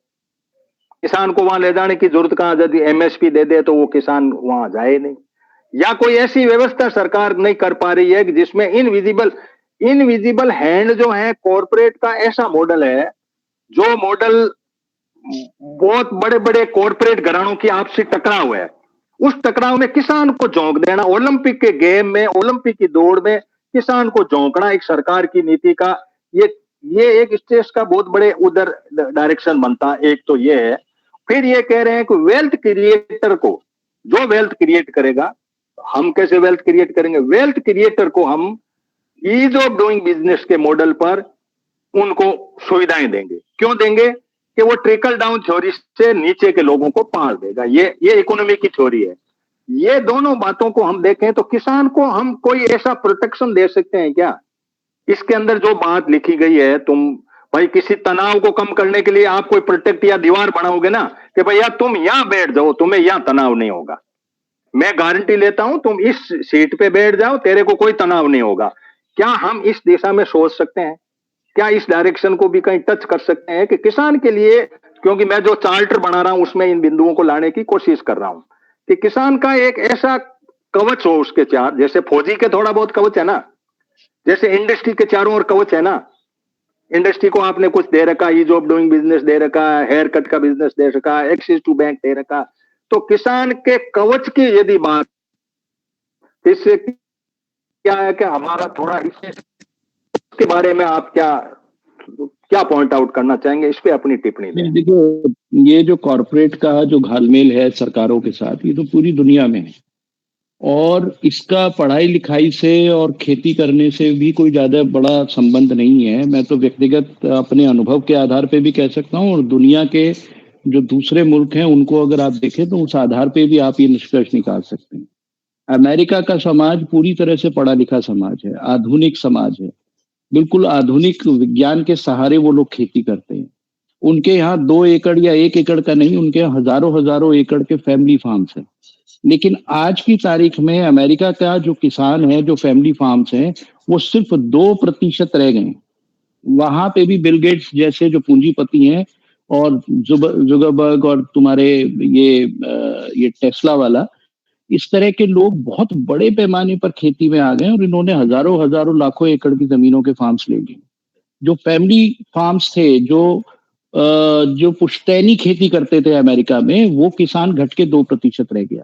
तो भारत को तो आप अगर उस नजर से देखोगे तो हम तो कहीं स्टैंड नहीं कर पा रहे। ना हम कॉर्पोरेट से लड़ने की परिस्थितियों में हैं, क्योंकि कॉर्पोरेट को इंटरनेशनल और नेशनल, ये बिल्कुल कड़वी सच्चाई है, इसको समझना और स्वीकारना पड़ेगा। इंटरनेशनल स्तर पे जितने भी ऑर्गेनाइजेशन है, चाहे WTO हो, चाहे UNO हो, चाहे UNESCO हो, या वर्ल्ड बैंक है, ये सारी ऑर्गेनाइजेशंस कॉर्पोरेट्स के हिसाब से, जो पूंजीवादी व्यवस्था है उसके हिसाब से नीति निर्धारण करके अलग अलग मुल्कों को गाइडलाइन जारी करते हैं। जो दुनिया का व्यापार है वो अमेरिका, जर्मनी जैसे जो बड़े पूंजीपति मुल्क हैं, उन मुल्कों के जो पूंजीवादी लोग हैं, उनके हिसाब से वो नियम बनाते हैं, कायदे बनाते हैं। Green box subsidy, amber box subsidy, blue box subsidy, हम सबको पता है, हम कई प्रोग्राम इन सब चीजों पे कर चुके हैं, बात दोहराने से कोई फायदा नहीं। पर सवाल ये खड़ा होता है कि भारत का किसान क्या करे। भारत के किसान को आज आज का जो विषय है उसी पे रहते हैं कि जो ये स्ट्रेस इंडेक्स बनाया गया है, इसका प्रस्ताव दिया है, जो बन रहा है, जिसकी रूपरेखा बनाई जा रही है, एक छोटा सा सार्थक कदम तो है, ठीक है, लेकिन इस कदम से किसानों को छला जाएगा, इसकी 100% लिखित में गारंटी मैं दे सकता हूं। दोनों बातें अलग अलग हैं हनुमान जी। सार्थक कदम तो है, आप इसको ये अगर कहें कि साहब इससे कुछ नहीं होगा और ये बेकार की चीज है, तो मेरे ख्याल से हमारा आकलन सही नहीं है। निश्चित तौर पे ये एक सार्थक कदम है, लेकिन ये भी तय है कि इस सार्थक कदम का, जैसे कि पहले बहुत सारे सार्थक कदम हुए, जैसे एक उदाहरण मैं आपको दूं, कोऑपरेटिव सोसाइटीज। कोऑपरेटिव सोसाइटी में सीधे सीधे किसानों की भागीदारी। दुनिया की सबसे बड़ी जो कोऑपरेटिव्स हैं उनमें से एक है अमूल, और अमूल भारत के किसान को कितनी हिस्सेदारी दे रहा है। मैं तो खुद क्योंकि पशुपालक हूं, इसलिए मुझे मालूम है कि जो हमारे यहाँ जो दूधिया है, जो प्राइवेट दूधिया किसानों के यहाँ जाके उनकी गाय भैंसों का दूध निकाल के बेच रहा है, अगर वो किसान को 40 रुपए का रेट देता है तो अमूल 33 रुपए का रेट देता है, 32 रुपए का रेट देता है। तो अमूल भी उसी कॉर्पोरेट का एक दूसरा मॉडल है।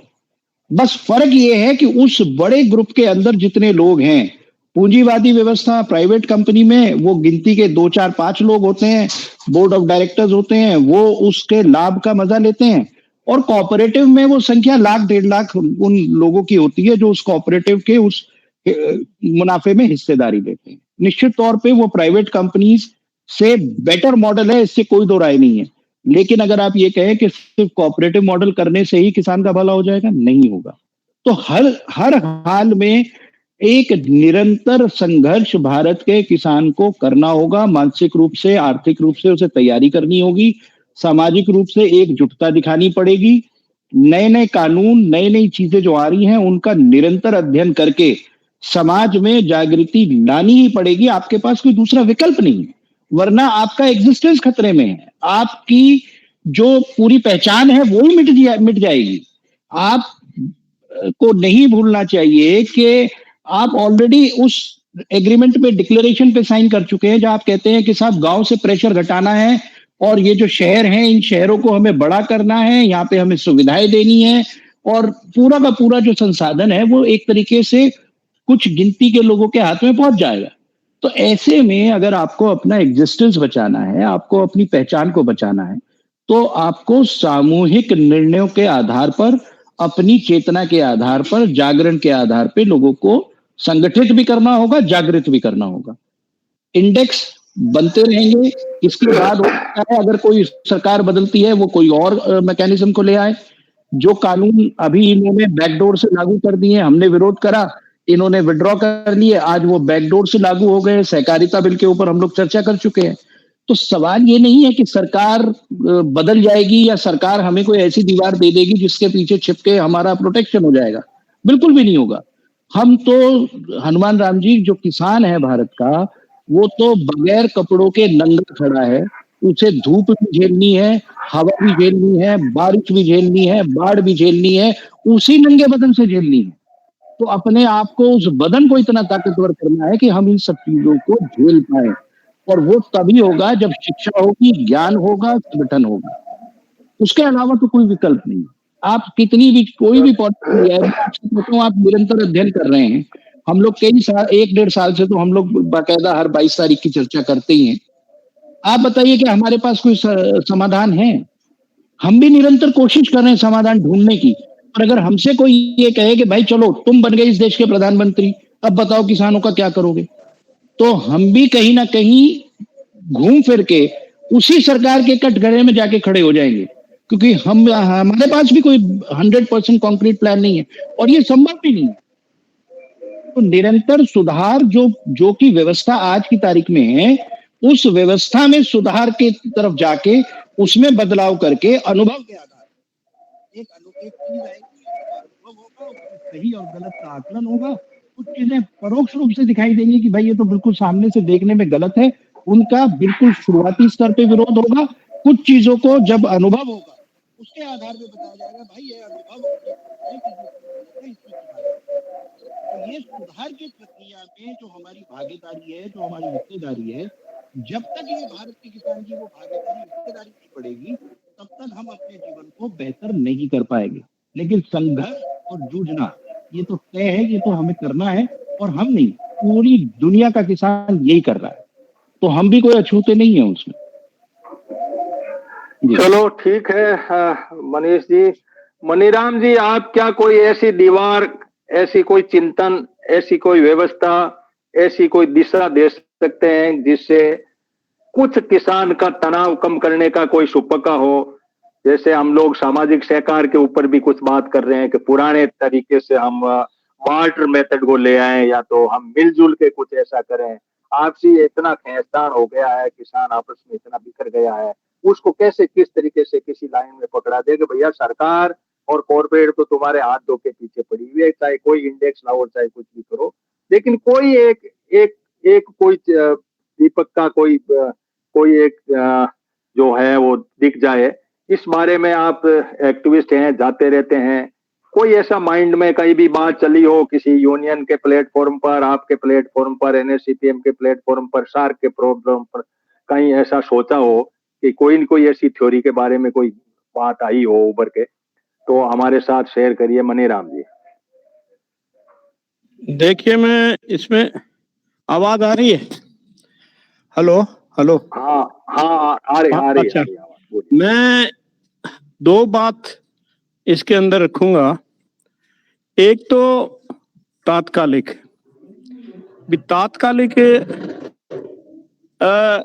सिस्टम, पूरी बहुत सारी सैद्धांतिक बातें हैं, रणनीतिक बातें हैं, वो बाद में करूंगा।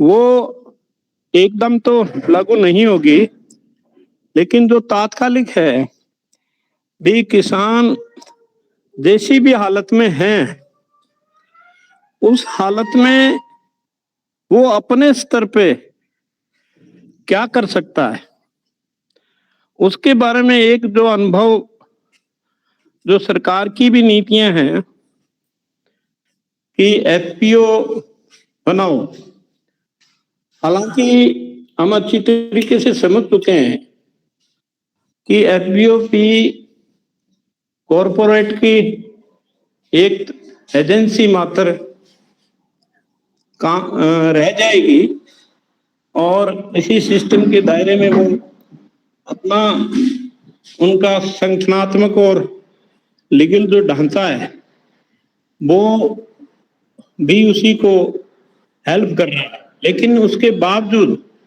क्योंकि लोगों की हिस्सेदारी है, लोग मिलके कर सकते हैं, सरकार भी करती है, तो उसके अंदर जो भी नीतियां हैं थोड़ी बहुत राहत की वो ली जा सकती है अच्छे ढंग से। और खेती का सिस्टम का सबसे बढ़िया तरीका किसान का थोड़ा बचाव हो सकता है, खेती उसके पास रह सकती है और नौजवान भी उसके अंदर मतलब उस तरफ आ सकते हैं, वो ये करने के लिए कि खेती को कुदरती बनाया जाए। इस रासायनिक खेती को तिलांजलि दे दे एक प्रक्रिया के तहत, और वो कुदरती खेती हम सारे मिलकर के, और उसके जो संसाधन है उसके बहुत आजकल सबको मालूम है कि कुदरत जितनी विशाल है उतना ही कुदरती खेती का ज्ञान है, ज्ञान मौजूद है।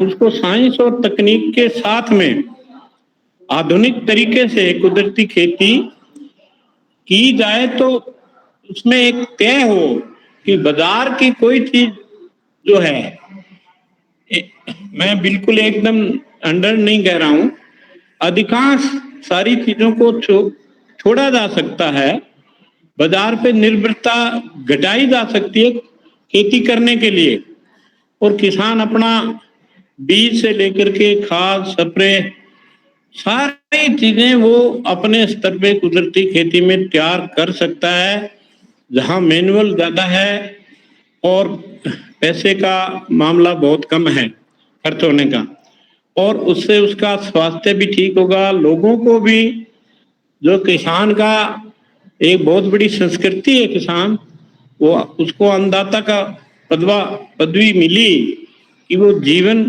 जिंदा रखने की चीज तैयार करता है।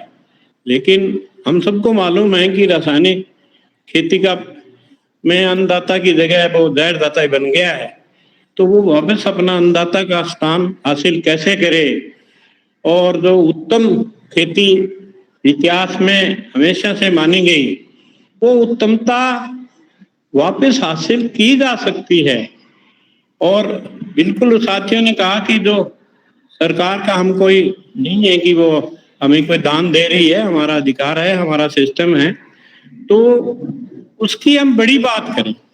हम रणनीतिक भी मैं कहूंगा कि बड़े इश्यू बनाएं कि कृषि प्रधान देश है और हम कृषि के लिए ये कर रहे हैं न्यारे बारे, तो भैया प्रधानता तुम्हारी बजट में क्या है, ये सवाल है नौजवानों के अंदर भी ले जाएं कि हम यार और मांग करने के बजाय रोजगार खेती दे देगी, पर्यावरण को ठीक करने में भी सहयोगी होगी, कुदरती खेती है तो, और सबको रोजगार उसके अंदर अथाह संभावनाएं हैं। और उसकी मार्केटिंग, जो कुदरती खेती की मार्केटिंग सोसाइटियां बना करके हम कर सकते हैं। हमने एक एफपीओ बखूबी हनुमानगढ़ में बड़ी सफलता के साथ पिछले 8-10 सालों से हम चला रहे हैं, ग्रेडिंग पैकिंग सारी वहां कर रहे हैं, हर महीने हमारी मीटिंग होती है वहां, और किसान अपने मूल्य, यहाँ तक हमने व्यवस्था बनाई है कि बोलो तुम तुम्हारा मूल्य खुद रखो और हम कहेंगे कि इस मूल्य पे, और तो वो अलग अलग किसानों की अलग अलग मूल्य पे भी कुछ चीजों का प्रयोग हुआ है, बकायदा बिक रही है कि अच्छा उनका है उसका इतने साल से कुदरती कर रहे हैं, हाँ इनका तो इस रेट पे ले लेंगे। तो बहुत सारी चीज है, इस तरीके से हम, मेरा तो मुख्य अनुभव जो है वो यही है कि पशुधन के तो हमेशा रहा रहेगा, हालांकि नए जो डेयरी कानून आ रहे हैं उसमें सब छीन लेंगे ही, वो भी हम सबको मालूम है। तो ये कृषि का जो पशुधन के साथ जुड़ करके पूरा नेटवर्क है, वो किसान इन एफपीओ में यदि एक्टिव हो तो अपने स्तर के ऊपर वो कर सकते हैं। मैं 3 यहाँ लोकल एफपीओ के अंदर मतलब शामिल हुआ हूँ। पहले तो इसको हम ठीक नहीं समझ रहे थे, लेकिन इस बात को भी चलो ये सिस्टम है, इसमें हमें खुद हिस्सा लेकर के देखते हैं कितना कुछ है, तो लोग चाहेंगे तो ये बड़ी बात हो सकती है। और बात बड़ी बजट की तो ये सीधी मांगो कि भैया प्रधानता तुम्हारी बजट में कहाँ, किस सरकारों में कितनी है, केंद्र में कितना रहा है, किसके राज्य में कितना रहा है, राज्य में कितना रहा है। राजस्थान ने मुख्यमंत्री ने घोषणा तो कर दी पिछला बजट की अलग से कृषि बजट, अब कृषि बजट कितना है ये अभी तक किसान संगठनों का भी कोई इश्यू नहीं है। और वो संगठन सारे जो वर्तमान में चल रहे हैं वो हमें पता है, वो एक पार्टियों के हिसाब से चल रही हैं, उनकी सोचे तो ये 50% कम से कम हम उसके अंदर मांगे, वो सहकारिता और उसके वैज्ञानिक ढंग से ठीक है मनीराम जी, आपने जो बात रखी उस बात के अंदर हम एक कदम आगे भारत निकल चुका है। मल्टी स्टेट कोऑपरेटिव अमूल के तहत आ रहा है, पैक्स के तहत आ रहा है। ये कोऑपरेटिव सिस्टम और एपी और एपीसी को लांग करके इनको सेंटर के सहकारी अमित शाह के सहकारी मार्केट को लॉन्च करने का जो कवायद शुरू हुआ है, उसके अंदर हमें जल्दी से एंट्री लेनी पड़ेगी। ऐसे हमने पिछले कई मीटिंगों के अंदर मेरा ग्लोबल यूनाइटेड पंचायत के चैनल पे आप सुनोगे तो काफी अच्छे पैनलिस्ट ने बड़े अच्छे सुझाव देकर के, वीरेश जी इस बात पे लगे हुए हैं, मनीष जी, और ये कि पेक्स के मार्फत यूपी के चंद्रपाल सिंह जी हैं जो इपको पहले क्रिप्को के चेयरमैन थे, आज पूरा जो आईपे जो है एशिया पैसिफिक के ऊपर उन्होंने पूरा कब्जा किया है।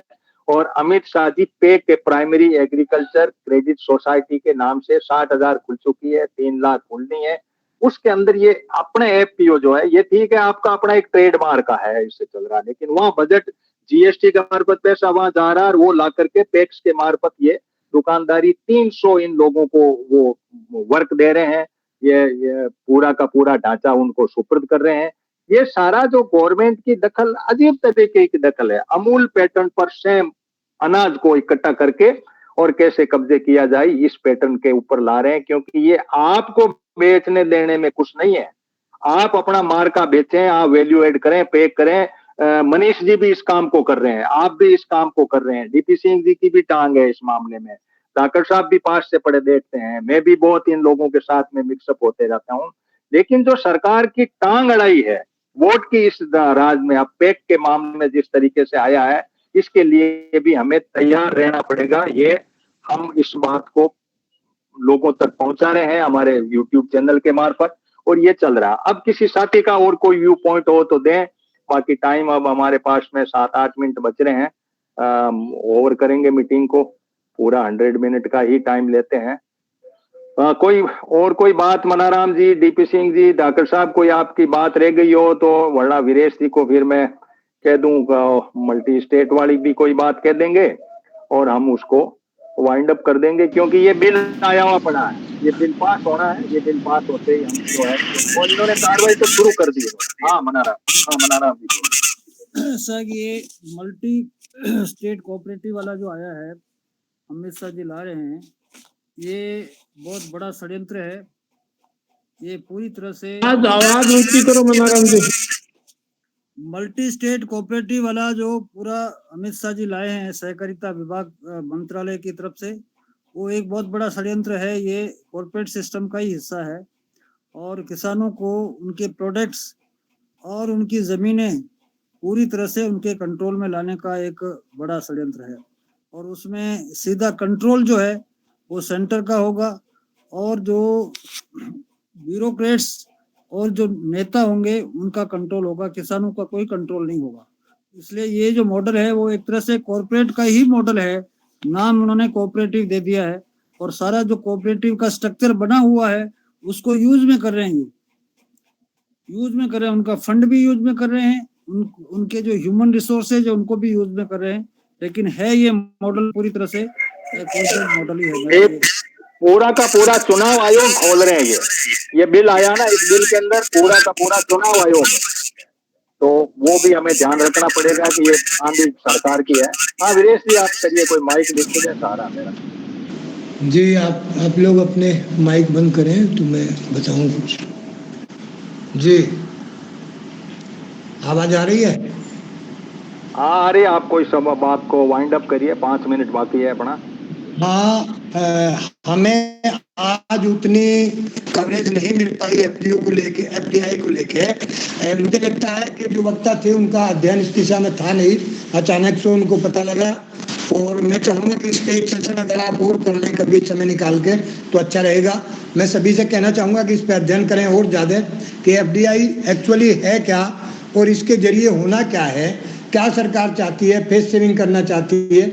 मैंने अभी भी बोला था पहले भी कि उधर तो हैप्पीनेस इंडेक्स और इधर केवल ये पता लगाना कि किसान आत्महत्या क्यों करता है, टारगेट आप हैप्पीनेस इंडेक्स का लेके चलते हैं और आपको पता यही लगाना है अभी कि किसान आत्महत्या करने को विवश क्यों होता है। बहुत सारा अंतर है, यानी कथनी और करनी में एक भारी अंतर गवर्नमेंट की ये चीज़ दिखाती है कि 2015 में इन्होंने लक्ष्य निर्धारित किया, 8 साल गुजर चुके, हैप्पीनेस इंडेक्स पे क्या इनका अचीवमेंट है, कोई रिपोर्ट, प्रोग्रेस रिपोर्ट इस पे 28 जून को आनी थी, वो आज तक सार्वजनिक नहीं हुई। क्या है इनका आंकड़ा, क्या है उसको लेकर के। तो एक तरफ स्थिति ये है, दूसरी तरफ इन्होंने ये नया शिगुफा छोड़ दिया।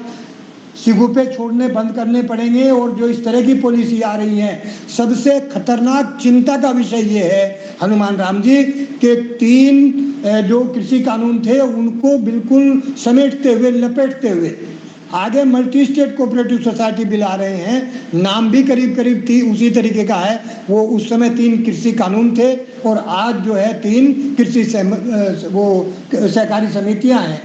जो का तुम पैटर्न है सारा का सारा अगर देखोगे सेंट्रलाइज करने की बात है और ये दक्षिण पंथी सोच है। आपने अभी देखा होगा पिछले दिनों ईपीपी में जब वो प्रस्ताव आ रहा था, नेचर रेस्टोरेशन बिल एक आया था ईपी उसमें यूरोपियन संसद में, तो वहाँ जो ईपीपी था, मतलब ईपीपी के जो सांसद राइटिस्ट सांसद हैं उन सब ने विरोध किया। बड़ी मुश्किल वो बिल पास हुआ है और अभी भी वो खतरे में है कि पास होगा कि नहीं होगा। वहाँ यही लोग विरोध कर रहे हैं, इस तरह के लोग ही, जो इस मानसिकता के लोग हैं उस बिल का भी। भाई हम करेंगे, एग्रीकल्चर तभी सर्वाइव करेगा जब क्लाइमेट सर्वाइव करेगी, जब रिसोर्सेज सर्वाइव करेंगे, नेचर सर्वाइव करेगा, तभी तो किसान बचेगा। वो प्रायोरिटी पे होना चाहिए, इनका इस तरफ फोकस नहीं है। ये बराबर माइनिंग कर रहे हैं, बराबर दोहन कर रहे हैं, पेट्रोल निकाल रहे हैं, जब इनके पास विकल्प आ चुका है कि बांस से जो है 26% एथेनॉल मिल सकता है और वो एथेनॉल पेट्रोल का विकल्प हो सकता है, तो क्यों इन्होंने तेल कंपनियों को अलाउ किया हुआ है कि वो आज भी दोहन करें तेल का, उसी तरीके से चलें। बहुत विस्तार से हमें सोचना होगा हनुमान राम जी, बहुत अध्ययन करना होगा। मैं लोगों से एक बात और आज कहना चाहूँगा, आप लोग मीटिंग में आ जाते हैं, केवल मीटिंग करते हैं, चले जाते हैं। हम लोग चाहते हैं कि आप लोग एक शैडो गवर्नमेंट की तरह से काम करें, जो हनुमान राम जी का लक्ष्य है बहुत दिन पहले का, उसमें आप लोग सीरियसली पार्टिसिपेट करें। उस जो प्रपोजल है उस पर विचार करें, देखें कि क्या जरूरी है। हमें सजग रहना जरूरी है, बेहद सजग रहना जरूरी है, हर पॉलिसी के साथ खड़ा होना जरूरी है। अभी संसद सत्र शुरू होने वाला है मानसून का, इसमें बहुत खतरनाक बिल आए हुए हैं। आपको 1-1 मिनट वॉच करना होगा, हर दिन की गतिविधि देखनी होगी, संसद का 1-1 मिनट सुनना होगा, तब जाकर के आप समझ सकते हैं कि वास्तव में गवर्नमेंट करना क्या चाहती है, इसकी इंटेंशन क्या है और अंततः उसके परिणाम क्या खतरनाक हो सकते हैं। इस पर बहुत सारा चिंतन आपको करना पड़ेगा और उसके लिए शैडो पार्लियामेंट की बेहद बेहद बेहद जरूरत है। बेहद आप लोग सक्रिय हो जाओ, सजग हो जाओ। युवाओं में कोई इस तरफ कोई रुचि नहीं है, युवा को केवल अपनी रोजी रोटी से मतलब रह गया, उसको केवल आईएएस बनना है, आईपीएस बनना है। अभी जितने दिन बचे हैं, आप जो हम इस एज के लोग हैं, हम लोगों को ही कुछ करना होगा, कुछ कोई संपादन करने होंगे, कोई लिटरेचर कलेक्ट करके संपादित करके छोड़ना होगा, ताकि आने वाली पीढ़ियां ना हो तो जिस समय बहुत ज्यादा मुसीबत में हो तो उनके लिए वो दस्तावेज इस काम को, उसकी जरूरत है। वीरेश जी, अपना टाइम ओवर हो रहा है। कोई एक मिनट में कोई बात कहना चाहे तो अपनी बात को रख दे, वरना मीटिंग 1 बज गई हमारे। कोई ऐसी बात हो जो हैंड रेज करके और अपनी बात कहे तो ठीक है। फिर बहुत बहुत धन्यवाद आप सभी के आने का। इसको रिकॉर्ड किया हमने, आप तक पहुंचा देंगे। Thank you. और इसको कोशिश करें लोगों तक आगे पहुंचाएं, इंडेक्स क्या है और इसके लिए हम थोड़ी सी क्या प्रयास करें, जानकारी लें और इसके बारे में सोचें। Thank you to all of you. क्या मनीराम जी, क्या हाल है? क्या गर्मी बहुत पड़ रही है क्या? अरे यार, पंखा भी चल रहा है और कमरा भी बहुत खुला है, फिर भी गर्मी बहुत है। हाँ, मैंने ये अंदाज लगाया, गर्मी बहुत लग रही है आपको। हाँ, गर्मी है। हाँ। और सांसें रुक जाती है। खेत के अंदर सुबह आया था तो एक बार तो वातावरण ठीक बना था, बरसात होने का लग रहा था, फिर थोड़ी बहुत चीजें गिरे हैं। वैसे बरसात नाम मात्र की हुई है इधर। नाम मात्र की हुई है? बरसात नहीं हुई है पूरी? नाम मात्र। ओहो, अब नहीं है। हाँ। पहले थोड़ा बहुत हुआ था, करीब महीने पहले, 1.5 महीने पहले। अब नहीं। पूरे इलाके में नहीं है, बहुत बड़े इलाके में? इलाके में लगभग नहीं है, लेकिन कहीं कहीं छुटपुट हो जाती है। हाँ। कभी किस इलाके में, कभी किस इलाके में कोई 2 उंगल हो जाए, 5 उंगल हो जाए, ऐसी होती है। फिर 5-10 दिन कुछ नहीं होता। मनीराम जी, कोई दूसरी डिवाइस खुली है आपके पास, आवाज रिपीट हो रही है। हाँ जी, क्या खुला है? कोई डिवाइस आपने चालू कर रखी दूसरी, वो आवाज रिपीट हो रही है आपकी। अब मुझे तो नहीं पता क्या खुली हुई है, मैं इसका इतना जानकार भी नहीं हूँ। वो मनाराम जी बोल रहे थे, इसलिए वो बराबर उनका माइक था ना, अब वो बंद हो गया, तो अब शायद आवाज नहीं आ रही है। सही हो गया, आप बोलिए, अब सही हो गया। हाँ, वो 2 आपस में खुले रहते हैं तब ये होता है। वो तो बस यही है। वो पूछ रहे थे तो कोई मैं तो अब असल के अंदर हनुमान राम जी बहुत सराहनीय काम करते आ रहे हैं लंबे समय से।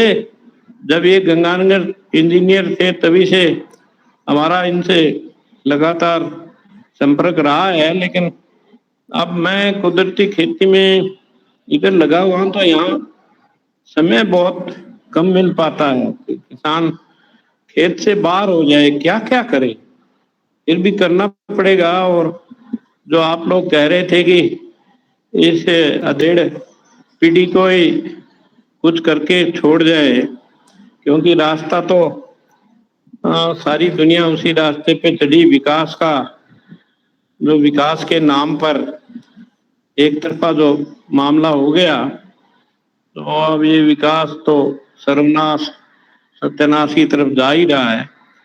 और ये प्राकृतिक वाला, पर्यावरण वाला, यही बात है मनीराम जी। अब बचे हुए दिन जो है अपने किसान बिरादरी के लिए समर्पित करो और बच्चों को काम सौंपो, वो करें जो भी करना है। हमें इन्वॉल्वमेंट ज्यादा से ज्यादा इधर करना चाहिए, अब ये समय है। देखो, किसको बच्चों को किसको कहूँ, बाकी पता। मेरे से एक लड़का था, वो गया ऑस्ट्रेलिया, किसको करें प्रेरित।